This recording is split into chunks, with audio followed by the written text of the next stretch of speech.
Show me, show me. Show me, show me. Show me, show me. What's your name? My name is Ebony Bowens. Do you live on campus or do you commute? I commute. So where do you live on campus? I live off campus. Okay. Have you lived anywhere else before? No, actually, I've been stuck in the same house for 21 years. What do you like about commuting? What do I like about commuting? Well, it's a 40-minute drive from where I live to here, and I guess in general I just like driving. Like, it's a good stress reliever, and I usually listen to my iPod when I drive. I don't really have time to listen to music otherwise because I'm working and studying, but driving in my car is like my one chance to listen to music uninterrupted and sing as loud as I want, and just like a really good stress reliever. So I think that's the best part, but other than that, it's kind of tough, I'm not gonna lie. I like having a car.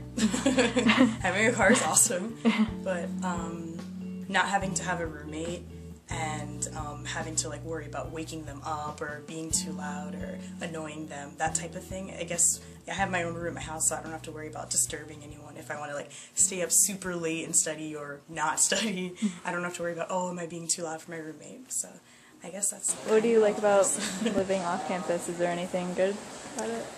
It's definitely cheaper. And, yeah, that's pretty much it. I get to have my dog. Yeah, that's definitely a good thing. Yeah.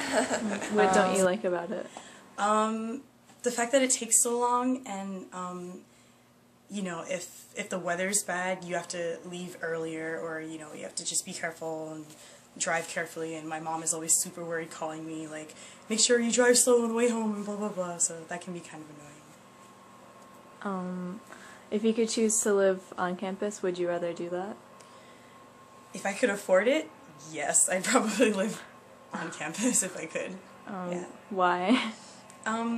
Well, I lived on campus a year ago, and I was involved in a lot of clubs and activities and events on campus, and now that I'm off campus, it's pretty much impossible for me to do so living 40 minutes away. So I do what I can, but for the most part I don't do a lot of things, and I'm not as active in clubs. So if I lived on campus, I could pretty much do whatever I want, any activities on campus, so I really miss that. I really do.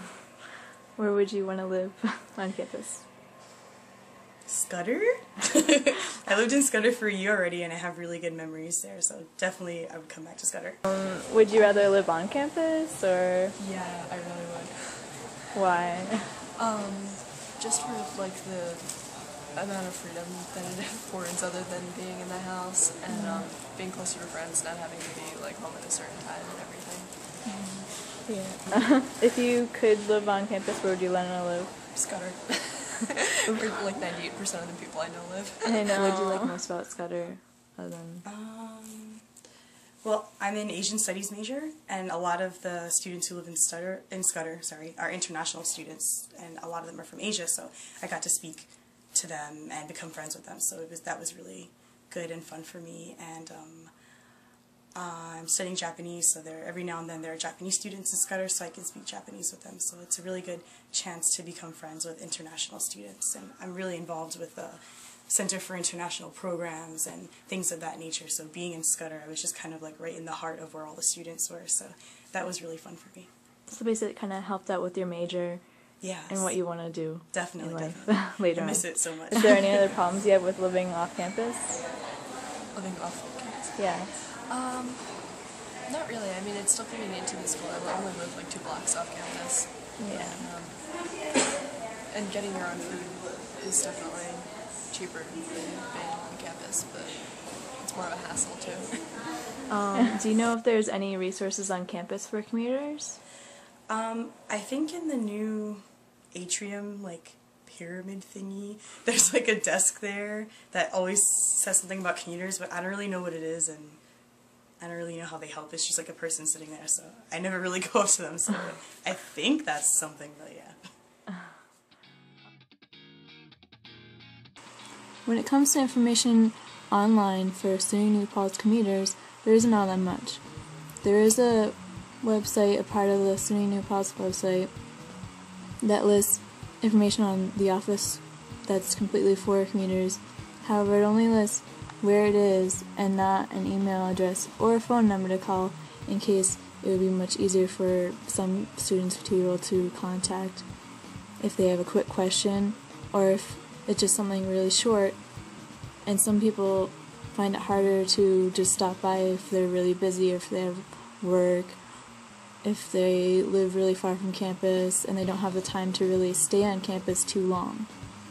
In addition, there's information on upcoming programs, and they talk about Spirit Week. However, the pictures listed are all from 2009 rather than anything more recent, like later on, like this year. There's also information on the Community Mentor Program, and it talks about an overview of the program. However, it doesn't even state how to actually join the program, and not much information or details are listed other than that, such as how many different programs they've helped out with or anything like that. There's also information on getting text updates or email reminders about events, and that's the only way to really probably get updates about them. There's also resources listed for transit or housing, guides for tenants, or in case you have any problems, what you could do, and living off campus. There's also an e-newsletter. However, the earliest one they have is for April 2009, and the latest one they have is for November 2009, which isn't really helpful because there's nothing more recent than that, and it's already almost the end of 2010. There's also a Facebook group, and it lists an email for the group, which could be much useful, also listing it on the New Paltz website. There's also a location for it. However, the location on the Facebook is completely different from the commuter site that's a part of the SUNY New Paltz website, which could be rather confusing for some students. There's also, once again, information on New Paltz alerts and looking for housing, but both sites don't really have much information for people that are just living at their house instead of living in an apartment. They also have, of course, a wall. However, a lot of the things on the wall are just mostly people asking about renting out or finding a place to live, but they don't really have much information other than that. They also have events, but most of the events are from 2010, but none of them are from the fall, they're just all from the spring. The earliest ones they have are from earlier last year, but like I said, there's only stuff from earlier on in the spring or in the fall of 2009, and that's not really helpful for commuters if they want to take part more with the school. The fact that they have a group for commuters is great. However, a lot of commuters have friends with people that aren't commuters, so it kind of separates them if they just join a group that's just for commuters rather than joining regular groups. And then joining regular groups is hard anyway because some students have to travel a far amount of distance between here and their homes. There should be a better system for commuters to be able to hang out with their friends on campus, be able to commute, and also be able to experience college life, as living around and hanging on campus is a part of that experience. Staying at home or being at your apartment isn't really the same.